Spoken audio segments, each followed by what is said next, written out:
मैं रवि कुमार, स्वागत है आपका रेनेशा आईएएस में। जो हिंदी साहित्य के क्लासेस आपके चल रहे हैं आपके अपने चैनल पर, वो आपके जेपीएससी और जेएसएससी सीजीएल दोनों के मुख्य परीक्षा के लिए अत्यंत महत्वपूर्ण है।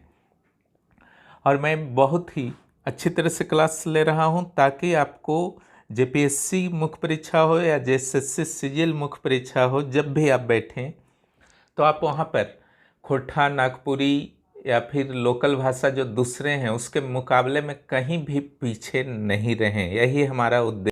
जो भी मैं समझा रहा हूँ हिंदी साहित्य में बहुत ध्यान से समझिए, कोई दिक्कत नहीं आएगा, निश्चिंत रहिए। और जेपीएससी वाले भी अगर हैं तो जो हिंदी साहित्य का टेस्ट लिया जा रहा है ऑब्जेक्टिव, वो ज़रूर अटैम्प्ट लें, क्योंकि जब ऑब्जेक्टिव टेस्ट आप दे देंगे तो आप फैक्चुअली काफ़ी मजबूत हो जाएंगे और एक अच्छा उत्तर आप निश्चित रूप से लिख पाएंगे। देखिए, पहला, इससे जस्ट पहले जो मैंने क्लास लिया था निर्गुण पंथ का ज्ञानश्रेयी संत शाखा का लिया था कबीर नानक के वगैरह में। आज जो है आपका निर्गुण पंथी प्रेमाश्रयी काव्यधारा का क्लास होगा जो सूफी से संबंधित है।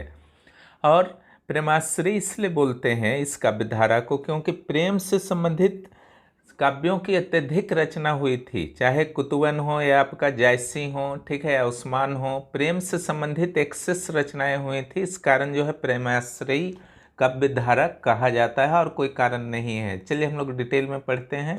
पहले चलिए सूफी शब्द की उत्पत्ति को हम लोग समझ लेते हैं। निर्गुण पंथ को प्रेमाश्रयी काव्यधारा या प्रेमाख्यानक काव्यधारा कहा जाता है, लेकिन डॉक्टर गणपति चंद्र गुप्त के द्वारा निर्गुण सूफी को रोमांसिक कथा काव्य परंपरा कहा गया है। देखिए, ये वाला इंपॉर्टेंट है कि गणपति चंद्र गुप्त ने क्या कहा है, यहाँ से प्रश्न बनता है। हालांकि सबसे अधिक प्रचलित नाम सूफी काव्य धारा है। सबसे अधिक प्रचलित भी क्वेश्चन आ सकता है। कुछ विद्वान इसे सुफ़ा से जोड़ते हैं। सूफी शब्द इसे मीन्स सूफी शब्द है ना, सुफ़ा से जोड़ते हैं, जो मदीना में फकीरों का बैठने का चबूतरा है सुफ़ा। कुछ विद्वान सोफिया या सूफी से, सूफी ज्ञान से सूफी शब्द को जोड़ते हैं। कुछ विद्वान सफा शब्द से जोड़ते हैं सूफी को, जिसका अर्थ होता है पवित्रता, पवित्र। सबसे अधिक जो मान्यता प्राप्त है, यह भी प्रश्न आ सकता है कि सूफी शब्द की उत्पत्ति जो हुई है ऊन से हुई है, यानी कि सूफ से। सूफ का अर्थ होता है ऊन, क्योंकि उन लोग ढीले ढाले वस्त्र पहनते थे, ऊनी वस्त्र पसंद करते थे, इसलिए। चलिए, भारत में सूफी मत के प्रचार प्रसार के बारे में हम लोग पढ़ लेते हैं। भारत में सूफी मत का आगमन 10वीं सदी में ही हो गया था, पर लोकप्रिय बनाने का श्रेय ख्वाजा मोइनुद्दीन चिश्ती को है। चिश्ती संप्रदाय के संस्थापक थे मोइनुद्दीन चिश्ती। अगर भारत में जो प्रमुख सूफी सिलसिले थे, यहाँ जो संप्रदाय या पंथ को सिलसिला कहा जाता है, उसकी बात की जाए तो कादरी संप्रदाय, चिश्ती संप्रदाय, सोहरावर्दी संप्रदाय, नक्शबंदी संप्रदाय, सत्तारी संप्रदाय इत्यादि प्रमुख हैं। अगर कुछ प्रमुख सूफी रचनाओं की बात कर ली जाए तो उसको मैंने पहले ही कलेक्शन कर दिया है, क्योंकि यहाँ से प्रश्न आने की बहुत अधिक संभावना है। तो पहला जो है आपका चंदायन 1379 ईस्वी में संभवतः लिखा गया था मुल्ला दाऊद के द्वारा। इससे जो है प्रथम सूफी काव्य माना जाता है, बहुत इंपॉर्टेंट है, चंदायन मुल्ला दाऊद। उसके बाद मृगावती, कुतुबन, मधुमालती, मंझन, चित्रावली, उस्मान, इंद्रावती, नूर मोहम्मद, सत्यवती कथा, ईश्वरदास, पुष्पावती, दुखहरण दास। देख रहे होंगे यहाँ पर कुछ चीज़ों पर ध्यान दीजिए कि महिलाओं के नाम पर जो है पुस्तकों का नाम है, ठीक है, चंदायन से लेकर के पुष्पावती तक। एक चीज़ इसको ध्यान देना है। दूसरा, प्रथम सूफी काव्य कौन है वो ध्यान दीजिए। तीसरा, 2 हिंदू सूफी काव्य लिखने वाले भी हैं, एक ईश्वरदास और दूसरा दुखहरण दास, ठीक है। इन 3 तथ्यों पर यहाँ पर ध्यान आपको देना है। चलिए हम लोग सीधे आते हैं सूफी काव्य की प्रवृत्तियों पर। कि सूफी काव्य की जो प्रवृत्तियां हैं, जेपीएससी मुख्य परीक्षा के लिए यहाँ से 2-3 क्वेश्चन बनेंगे। क्वेश्चन तो मैं आज नहीं दे रहा हूँ क्योंकि इसका कुछ पार्ट जो है बाकी है, उसके बाद क्वेश्चन मैं दे दूंगा। यहाँ से 2-3-4 क्वेश्चन बन सकते हैं, क्योंकि अत्यंत महत्वपूर्ण है प्रवृत्तियाँ सेक्शन जेपीएससी के दृष्टिकोण से। चलिए, जो प्रवृत्तियां हैं, यानी कि एक सामान्य रूप से कैसा दिखता है सूफी काव्य को, अगर आप सामान्य अध्ययन करते हैं तो उसमें क्या क्या विशेषताएं दिखती हैं, उसी को प्रवृत्तियां कहा जाता है। 1 नंबर में जैसे मुस्लिम कवि और मसनवी शैली, पहला प्रवृत्ति है, ठीक है, इसको समझ लीजिए अच्छी तरह से। हिंदुओं के घरों में प्रचलित प्रेम कथाओं को आधार बनाया गया। मैक्सिमम मुस्लिम कवि थे, ईश्वरदास, दुखहरण दास को छोड़ करके। और हिंदू के घर में जो भी प्रचलित प्रेम कथाएं थे उसको आधार बनाया गया था। जैसे जायसी के पद्मावत में रत्न सेन और पद्मावती के प्रेम कथा को आधार बनाया गया है। उन्होंने मसनवी शैली के काव्य लिखे। जितने भी सूफी थे लगभग सभी का शैली जो था मसनवी शैली था। अब प्रश्न उठता है कि मसनवी शैली क्या है, बहुत इंपॉर्टेंट है, ठीक है। ये जेपीएससी के मुख्य परीक्षा में भी पूछा जा सकता है और आपके इंटरव्यू में भी पूछा जा सकता है जिनका हिंदी साहित्य रहेगा कि मसनवी शैली को बताइए क्या है, ठीक है। पूछ सकते हैं इंटरव्यू के बोर्ड के कोई भी मेंबर, ठीक है, अगर वो हिंदी साहित्य से संबंधित हों। तो ये क्या है, इसे मैंने बहुत ही सिंपल वे में नोट्स बना दिया है ताकि आपको किसी तरह की समस्या ना हो।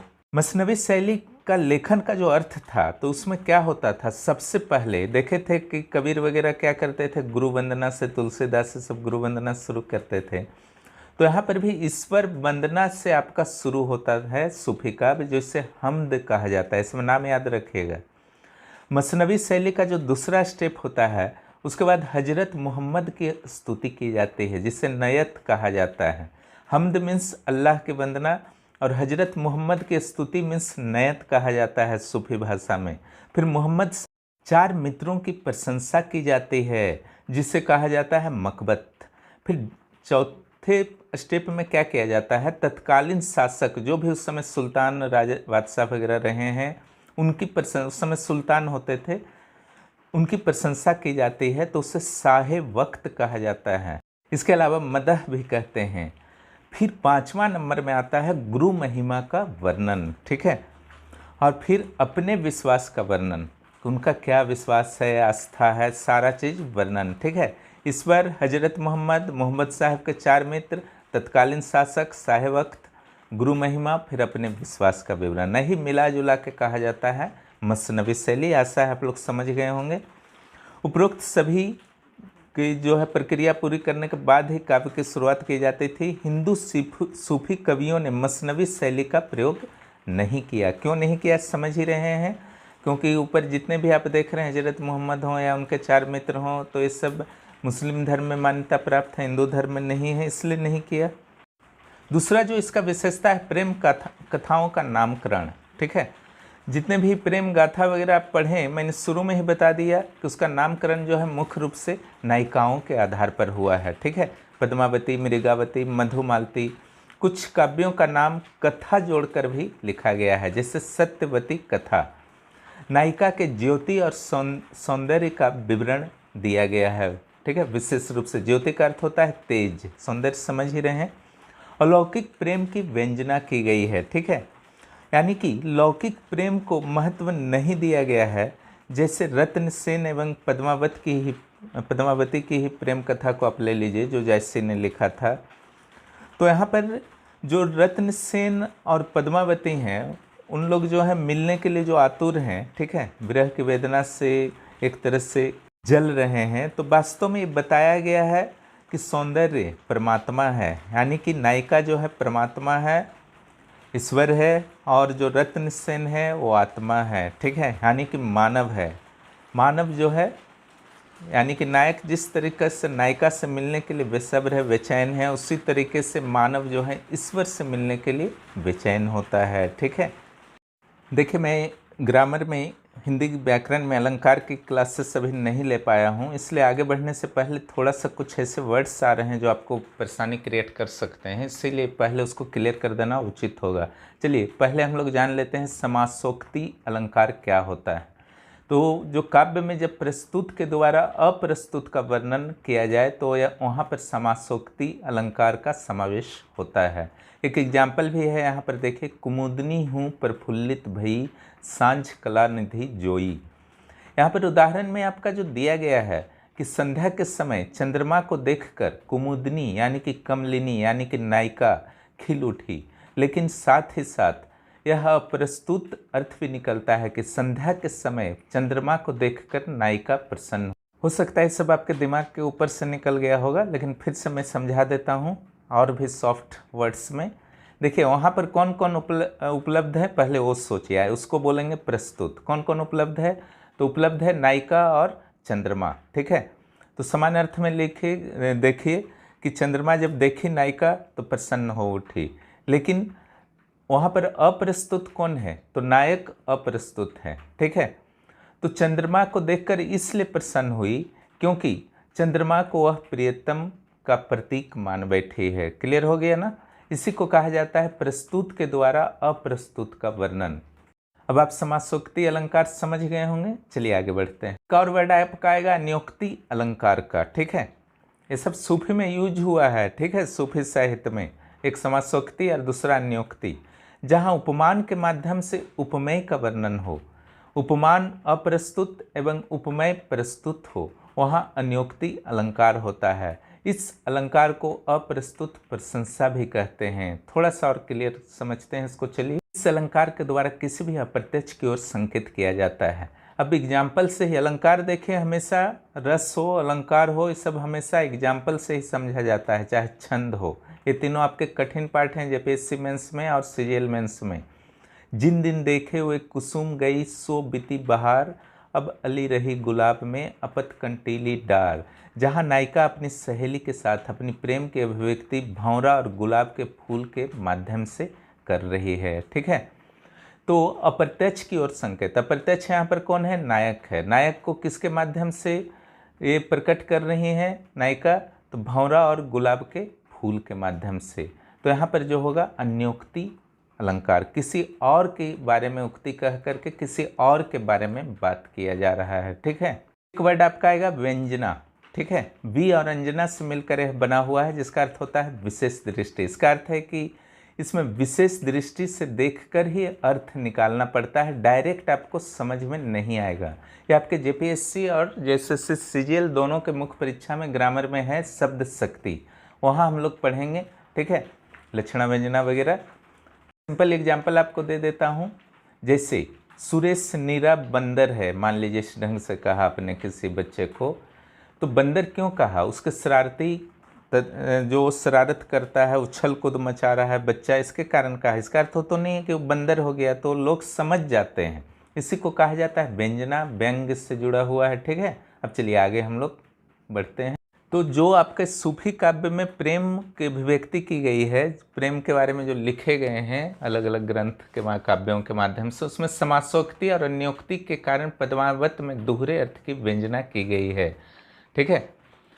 मैंने जो प्रत्यक्ष नहीं है उसके बारे में काफ़ी कुछ बोला जा रहा है। इस टाइप का काव्य सब, प्रेम कथा सब जो है इस काल में काफ़ी लिखा गया, ठीक है। आप समझ गए होंगे, आशा है। फिर भी कन्फ्यूजन हो आप लोग कमेंट बॉक्स में कमेंट कीजिएगा।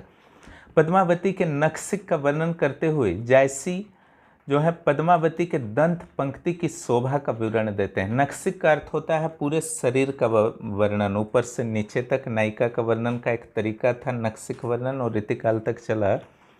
तो यहाँ पर दांत का जब वर्णन करते हैं पद्मावती के, तो लिखते हैं रवि शशि नखत दीपही ओही ज्योति रतन पदार्थ मानिक मोती, ठीक है।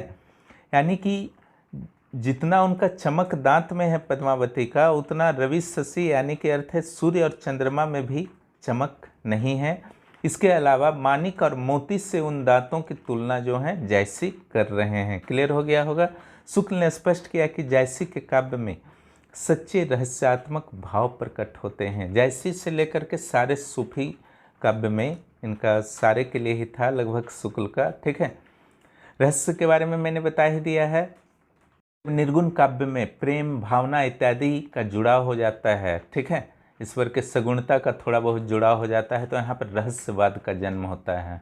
चौथे नंबर प्रवृत्ति पर हम लोग आते हैं कथा संगठन और कथानक रूढ़ियाँ, ठीक है। इसको भी समझने की आवश्यकता है, यहाँ से अलग से भी प्रश्न आ सकता है जेपीएससी के लिए 7 मार्क्स या 10 मार्क्स का, ठीक है। रेडी रहिएगा, ऐसा नहीं कि पूरा प्रवृत्ति ही पूछेगा, अंदर से भी पूछ सकता है, उसी में ये वाला भी सेक्शन है। सूफी कवियों के प्रबंध काव्य में कथा तत्वों का समावेश है। मैंने जैसा कि बताया कि सूफी कवियों में प्रबंध काव्य में कथा तत्वों का समावेश है। तो पहले प्रबंध काव्य को ही आप समझ लीजिए, फिर आगे बढ़ते हैं। देखिए, काव्य के भेद 2 प्रकार के किए गए हैं, स्वरूप के अनुसार और शैली के अनुसार। स्वरूप के अनुसार काव्य के 2 भेद हैं, दृश्य काव्य, श्रव्य काव्य। श्रव्य काव्य जिस काव्य का रसास्वादन दूसरे से सुनकर या स्वयं पढ़कर किया जाता है, उसे श्रव्य काव्य कहते हैं। जैसे रामायण और महाभारत, ये आप खुद भी पढ़ सकते हैं, दूसरा से भी सुन सकते हैं। अब श्रव्य काव्य के भी दो भेद होते हैं, मैं पहले पढ़ा चुका हूँ क्लास लेने के दौरान, ये दोबारा हो रहा है। तो यहाँ पर प्रबंध काव्य और मुक्तक काव्य, क्लियर हो गया ना। श्रव्य काव्य के ही दो पार्ट हैं, एक प्रबंध काव्य और दूसरा मुक्तक काव्य। चलिए प्रबंध काव्य के बारे में हम लोग जानते हैं।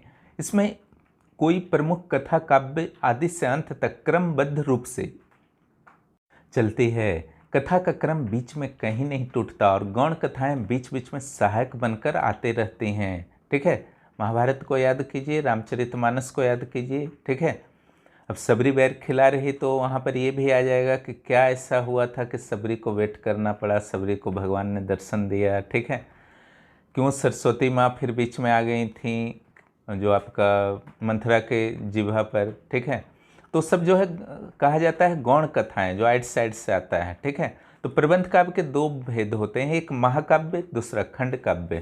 एक नंबर में है महाकाव्य, इसमें किसी ऐतिहासिक या पौराणिक पुरुष के संपूर्ण जीवन कथा का आद्योपांत वर्णन होता है, जैसे रामायण हो गया, रामचरितमानस। दो खंड काव्य, इसमें किसी की संपूर्ण जीवन कथा का वर्णन न होकर केवल जीवन के किसी एक ही भाग का वर्णन होता है। ठीक है, इसका भी मैं उदाहरण बता देता हूँ, जैसे जयद्रथ वध, हल्दी घाटी, सुदामा चरित, ये सब जो है एक पार्ट्स का वर्णन है। सुदामा चरित में क्या किया है, जितना जीवन उन्होंने कृष्ण के साथ जिया उतना ही वर्णन किया गया, तो खंड काव्य होगा, वो महाकाव्य नहीं होगा। लेकिन रामचरितमानस पूरे राम के जन्म से लेकर के लास्ट जो अंतिम जीवन तक, जब वो तालाब में अपने प्राण को त्याग दिए थे, तब तक का वर्णन है, तो वो महाकाव्य होगा। चलिए अब हम लोग अपने हिंदी साहित्य पर आ जाते हैं। बताया कि सूफी काव्य जो है प्रबंध काव्य है, यानी कि उसमें महाकाव्य भी हो सकता है और खंड काव्य भी। अब अच्छी तरह समझ गए होंगे। और जो भी कहानियाँ ली गई हैं वो भारतीय पुराण से लिए गए हैं, कोई ईरान और अरब से नहीं लिए गए हैं। सूफी के भी जो भी कहानियाँ हैं भारत में प्रचलित, घर घर में प्रचलित कथाओं कहानियाँ से ही जो आपका लिए गए हैं कथा वस्तु। कथा वस्तु में अपेक्षित गति न होकर शिथिलता पाई जाती है। जब भी आप शिल्प पक्ष लिखेंगे मुख्य परीक्षा में जेपीएससी के, तब ये सब आपको काम देगा, कथा वस्तु वगैरह। ठीक है, तो इसी तरीक़ा से आपको लिखना है। कथा वस्तु में अपेक्षित गति न होकर शिथिलता पाई जाती है, यानी कि कभी कभी आप फिल्म देखते होंगे, बोरिंग हो जाता है कि कहानी जो है आगे बढ़ ही नहीं रहा है, उसी को ये लिखा है। उसी टाइप का जो इस काल का जो है प्रेम कथा सब है, और कथा प्रवाह में अक्सर बाधा उत्पन्न हो जाती है। ठीक है, इतनी सारी गौण कथाएं आ जाती हैं, इधर उधर से छोटी मोटी कथाएं आ जाती हैं कि उधर फिर चला जाता है, मेन कहानी जो है बार बार डिस्टर्ब होता है। तो इससे निरस्ता भी कई बार आ जाती है जब स्थिरता आती है कथा वस्तु में।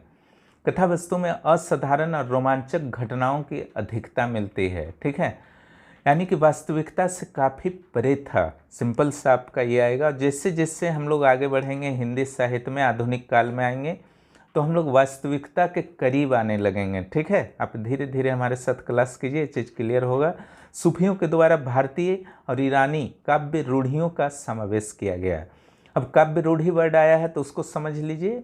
तो काव्य कहाँ कहाँ का रूढ़ी था, भारतीय और ईरानी। तो भारतीय काव्य रूढ़ी में क्या क्या जो है आपका डाला जाता था इन सूफी कवियों के द्वारा, उसको देख लीजिए। चित्र दर्शन, स्वप्न दर्शन, स्वप्न में नायिका जो है नायक को देख रही है, नायक जो है नायिका को देख रहा है। ठीक है, पशु पक्षी से बातचीत से भावी घटना का संकेत, पशु पक्षी भी बातचीत कर रहे हैं। ठीक है, ये सब भारतीय काव्य रूढ़ी का जो था देन था, सूफी काव्य को, सूफी काव्य प्रभावित हुआ था।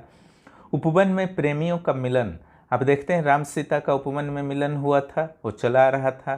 तो यहाँ पर भी बहुत सारे काव्यों में सब दिखाया गया है। सुख सारिका, नायिका का रूप का वर्णन, जो आपके बगुले होते थे, तोते होते थे, वो नायक के पास जाते थे और नायिका के सौंदर्य का विवरण करते थे, जिससे नायिका के सौंदर्य का, जिससे नायक जो है बेचैन हो उठता था कि किस तरीके से नायिका को प्राप्त किया जाए, उससे देखा जाए। ठीक है, तो ये सब जो है भारतीय काव्य रूढ़ियाँ थी जो लंबे समय से चली आ रही थी। इसका प्रयोग जो है सूफी कवियों के द्वारा किया गया। चलिए कुछ ईरानी साहित्य की रूढ़ियों पर भी हम लोग चर्चा कर लेते हैं।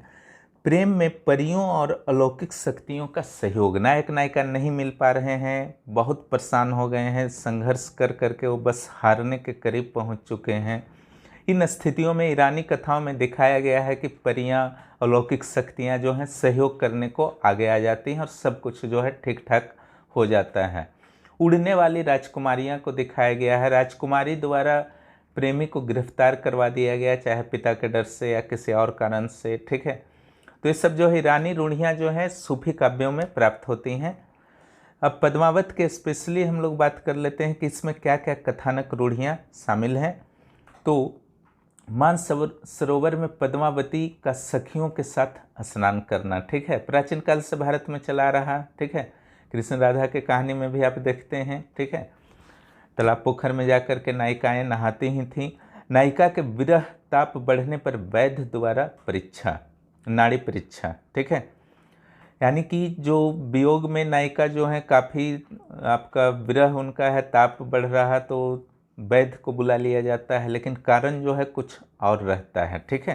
12 मासे के द्वारा विरह का वर्णन, ठीक है, ये चला आ रहा था आपका कालिदास के समय से। हर महीना, ठीक है, हर महीना में किस तरीके से नायिका में विरह का जो है आपका स्वरूप बदलता है, उसका विवरण जो है कवियों के द्वारा किया जाता है। कालिदास से भी पहले से आपका कालिदास ने विशेष रूप से 12 मासा का विरह का विवरण दिया था।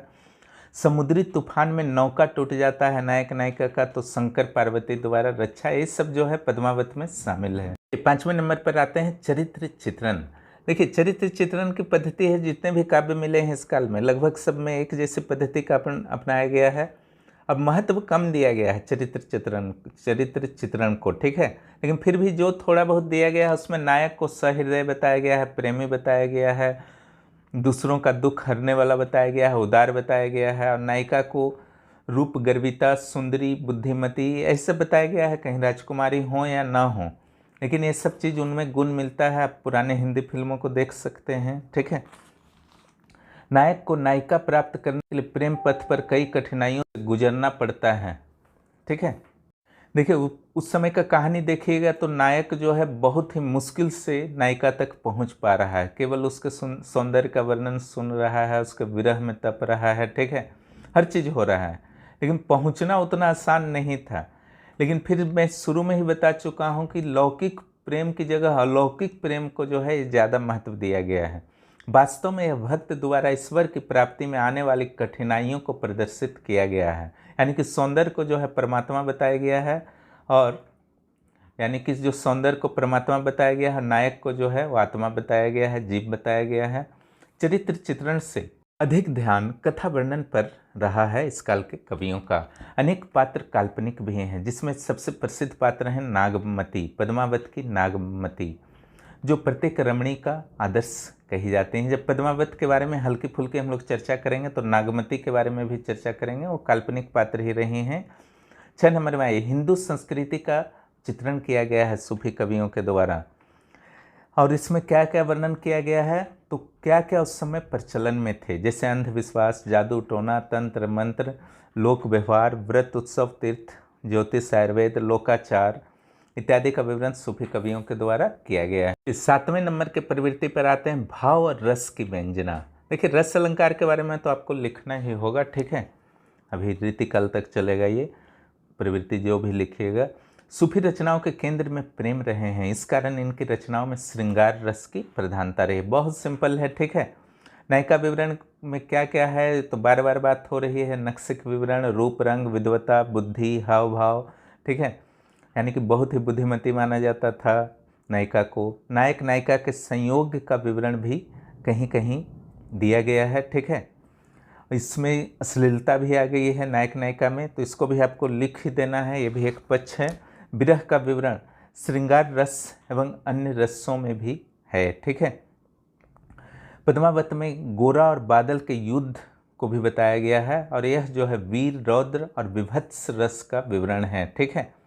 गुस्सा जब हो रहा तो रौद्र हो गया, वीर हो गया जब वीरता से लड़ाई हो रहा, विभत्स मैंने लाश इधर उधर बिखरे पड़े हैं युद्ध मैदान में तो विभत्स रस में आ गया। जब रस पढ़ाऊँगा तो ये सब पूरी तरह से क्लियर हो जाएगा, टेंशन नहीं लेना है, लेकिन मैंने जो सिंपली समझा दिया है तो समझ ही गए होंगे। वस्तु वर्णन, जब भी आप शिल्प के बारे में भविष्य में किसी भी सेक्शन में गद्य में लिखें, पद में ले, अभी तो पद ही चल रहा है, अभी गद्य तो आया ही नहीं है, गद्य अभी लेट है आने में, ठीक है। शुरुआत में जितने भी लिखे गए कविता के रूप में, काव्य के रूप में ही लिखे गए थे, ठीक है। उपन्यास कहानी टाइप का नहीं होता था पहले, वो सब गद्य में आता है, ठीक है, अभी पद वाला चल रहा है। तो वस्तु का वर्णन जो है बहुत ज़्यादा महत्व दिया गया सूफी कवियों के द्वारा। जैसे वस्तु, दृश्य, घटना, इसका अर्थ क्या होता है उसको समझ लीजिए, ठीक है। तो इसे अतिशयोक्तिपूर्ण तरीके से मैंने बढ़ा चढ़ा कर जो है आपका दिया गया है। पद्मावत में ही केवल नायक नायिका खड़ा है, उससे कुछ होने जाने का नहीं है। आसपास क्या है, दृश्य क्या है, ठीक है, हर चीज़ को जब बताया जाता है तो उसको वस्तु वर्णन कहा जाता है, ठीक है। अब आप खुद ही कल्पना कीजिए कि सिर्फ जो है बॉलीवुड की फिल्मों में जो नाच गान होता है, ठीक है, अब थोड़ा घटा है, पहले तो ज़्यादा होता था, तो सिर्फ हीरो और हीरोइन कम ही नाचता दिखता था। आसपास जो है आपका कहीं नेचुरल सीन दिखा रहा है, ऐसा तो नहीं कि रूम में केवल डांस हो रहा है, या फिर आसपास बहुत सारी और भी लड़कियां और लड़के भी डांस कर रहे हैं हीरो हीरोइन के साथ में, ठीक है। ऐसा सब जो है वस्तु वर्णन है, क्लियर। तो क्या क्या चीज़ का वर्णन से ये सब आता है वस्तु वर्णन? पर्व उत्सव, राधा राधा और कृष्ण का ही जो रास चलता है उसमें गोपियाँ भी रहती हैं, ठीक है। कभी कभी होली के माध्यम से रास को भी दिखाया जाता है, ठीक है। तो ये सब हुआ आपका वस्तु वर्णन। इससे प्रभाव आता है, ठीक है, किसी भी वर्णन में, किसी भी काव्य में इससे बहुत ज़्यादा प्रभाव पड़ता है, पढ़ने वाले को ज़्यादा आनंद आता है, इसलिए वस्तु वर्णन किया जाता है। तो पद्मावत में पर्व का, वन का, वाटिका का, समुद्र, पर्वत, भोजन, उत्सव सभी का विवरण दिया गया है। लेकिन कभी कभी इतना अधिक विवरण दे दिया गया है कि बस लिखे जा रहे हैं वन, वाटिका, तरह तरह से, तो काफ़ी नीरस हो जाता है। तो इस सब चीज़ को आपको वस्तु वर्णन में आपको स्पष्ट करना है। अब आइए 9वां नंबर में, खंडन और मंडन का अभाव। किसी भी अन्य संप्रदाय, पंथ का न तो खंडन किया गया है और न ही मंडन किया गया है सूफी कवियों के द्वारा। यह सकारात्मक पक्ष है। अब आप सोच रहे होंगे कि खंडन और मंडन कौन सी बला है, ठीक है। तो खंडन और मंडन बहुत सा सिंपल चीज़ है। जब भी आप किसी तथ्य का विरोध करते हैं, तो यानी कि आजकल नेता लोग खंडन करते हैं ना, कुछ आरोप लगता है कि मेरे विरुद्ध जो है साजिश की गई है, बस वही है खंडन। यानी कि जब भी कोई एक संप्रदाय के द्वारा दूसरे संप्रदाय की आलोचना किसी भी तरीके से की जाती है, उनके विचार की, उनके विचारधारा के, मत का, ठीक है, तो उसे खंडन कहा जाता है। मंडन का अर्थ सिंपल होता है महिमा, गुणगान, ठीक है। किसी को बढ़ा चढ़ाया जाता है कि अगर मान लीजिए कि आप किसी को पसंद करते हैं कि वो अच्छा व्यक्ति है, तो आप उसका मंडन करेंगे, महिमा मंडन, महिमा के साथ वर्ड जुड़ता है ना, मंडन, बढ़ा चढ़ा कर उसके बारे में बोलेंगे कि जो उसका गुण नहीं है, हो सकता है वो भी आप बोल दें। और खंडन करना है तो अपने ऊपर जो आरोप लगा है या किसी का विरोध करते हैं, तो यही चीज़ आपका है खंडन और मंडन। तो इन्होंने एक शब्द भी नहीं कहा किसी संप्रदाय के बारे में, किसी व्यक्ति के बारे में कि अच्छा है कि बुरा है। बुरा है यानी कि खंडन, अच्छा है यानी कि मंडन, कोई चीज़ से मतलब नहीं था। हाँ, इन्होंने हिंदू और मुस्लिम एकता का समर्थन किया, दोनों को लगभग समान महत्व दिया है। चलिए काव्य रूप में आ जाते हैं। फारसी की मसनवी शैली का प्रयोग किया गया। मसनवी शैली क्या है पहले ही बता चुका हूँ, ठीक है। सूफी काव्य में प्रबंध काव्य के सभी तत्व विद्वान हैं, ये कहा है परशुराम चतुर्वेदी ने। प्रबंध काव्य क्या है पहले ही बता चुका हूँ। जब तक आप हिंदी साहित्य में एक एक वर्ड को नहीं समझिएगा तो उसके अंदर तक आप नहीं जा पाइएगा, हिंदी साहित्य के गहराई में नहीं पहुँच पाइएगा। और हमेशा आपकी लेखन शैली जो है, समझ लीजिएगा, अगर कोई अच्छे साहित्यकार आपके चेक कर रहे हैं, अच्छे प्रोफेसर हिंदी के चेक कर रहे हैं, तो बेकार टाइप का आपका लेखन लगेगा उनको। इसलिए जो समझा रहा हूँ अच्छी तरह से समझिए, ठीक है, तब आपके लेखन शैली में काफ़ी प्रभावशीलता आ जाएगी और आपको अच्छे मार्क्स निश्चित रूप से मिलेंगे। अब प्रारंभिक परीक्षा के लिए तो कोई टेंशन ही नहीं लेना है, सॉरी ऑब्जेक्टिव टाइप की परीक्षा के लिए जो आप जैसे सीजीएल मेंस में बैठेंगे, इतना अच्छा से अगर आप समझ जाइएगा तो देखते ही 4 में से 1 आप आराम से जो है अलग कर लीजिएगा कि ये सही उत्तर है। इसमें दोहा चौपाई शैली का प्रयोग किया जाता है, जिसे कड़वक शैली भी कहते हैं। देखिए दोहा चौपाई ये सब क्या है, हम लोग जो है रस छंद अलंकार, छंद में आ जाएगा, रस छंद अलंकार पढ़ेंगे सब क्लियर हो जाएगा। अब आइए भाषा और अलंकार योजना। सूफी कवियों के द्वारा अवधी भाषा का प्रयोग किया गया। सीधा सा बात है, सबसे ज़्यादा क्या प्रयोग हुआ, अवधी भाषा का प्रयोग हुआ। जायसी ने प्रचलित मुहावरों और लोकोक्तियों का प्रयोग किया है। जायसी ने अरबी फारसी की जगह तत्सम और तद्भव शब्द का प्रयोग किया है। देखिए तत्सम क्या है, तत्सम उसके समान, जो संस्कृत से सीधे सीधे आ गए हैं। तद्भव थोड़ा बिगड़ करके आया है, अग्नि से आग, ठीक है। तो ये सब भी हम लोग ग्रामर में पढ़ेंगे। तत्सम तद्भव क्या होता है, तो अरबी फारसी का प्रयोग जो थे जैसे नहीं किए, तत्सम तद्भव का किए। अब उस्मान की भाषा है, देखिए भोजपुरी का प्रभाव है, झारखंड में भी भोजपुरी बोला जाता है, तो यहाँ से प्रश्न बन सकता है। जैसे का भी अरबी फारसी यूज नहीं किया। नूर मोहम्मद जो है ब्रज भाषा का प्रयोग किए। इसी तरह कवियों के द्वारा उपमा, रूपक, उत्प्रेक्षा और अतिशयोक्ति अलंकारों का प्रयोग किया गया। ये सब अलंकार के टाइप्स हैं, हम लोग पढ़ेंगे बहुत जल्द ही अलंकार। शब्दालंकारों का प्रयोग कम हुआ है, वे अलंकार का टाइप है, शब्दालंकार, अर्थालंकार, ये सब। इस प्रकार प्रेम को ईश्वर से जोड़ा और संस्कृति और लोक जीवन के तत्वों का भी समावेश किया है सूफी कवियों ने। प्रेम के गंभीर, उदात्त और भव्य रूप का गरिमापूर्ण चित्रण हुआ है सूफी कवियों के द्वारा। यानी कि प्रेम जो है उसको ईश्वर तक पहुंचने का मार्ग बताया गया है, और जिसे आप समझते हैं प्रेमिका, सौंदर्य विवरण, वो वास्तव में परमात्मा का वर्णन इन लोग करते थे। और जो नायक है, ठीक है, उसी परमात्मा को पाने के लिए, यानी उस नायिका को पाने के लिए जो परेशान है, वो वास्तव में मनुष्य का रूप है, आत्मा का रूप है। तो आत्मा और परमात्मा के मिलन के लिए क्या क्या प्रयास करने पड़ते हैं, क्या क्या प्रयास करना पड़ता है, किस तरह से कठिनाइयाँ आती हैं, वही नायक के जीवन में परेशानियों को दिखाया गया है अलग अलग प्रेम कथाओं के माध्यम से। ठीक है, महिलाओं के नाम से जो है कथाएं लिखे गए हैं, पुस्तकें लिखी गई हैं। ठीक है, कथा जोड़ा गया है, लास्ट में मसनवी शैली का प्रयोग किया गया है। ठीक है, तो ये सब जो है आपका, कुछ हिंदू भी सूफीकार थे, तो ये सब कुछ मुख्य पक्ष था आज के क्लास का। आशा है आप लोगों को क्लास पसंद आया होगा। चैनल पर नए हैं तो चैनल को सब्सक्राइब कीजिए और दोस्तों को भी इस चैनल के बारे में ज़रूर बताइए। और आप लोग अपनी तैयारी को जारी रखिए, एग्ज़ाम के डेट का वेट मत कीजिए, ठीक है, अन्यथा बहुत लेट हो जाएगा। बहुत बहुत धन्यवाद।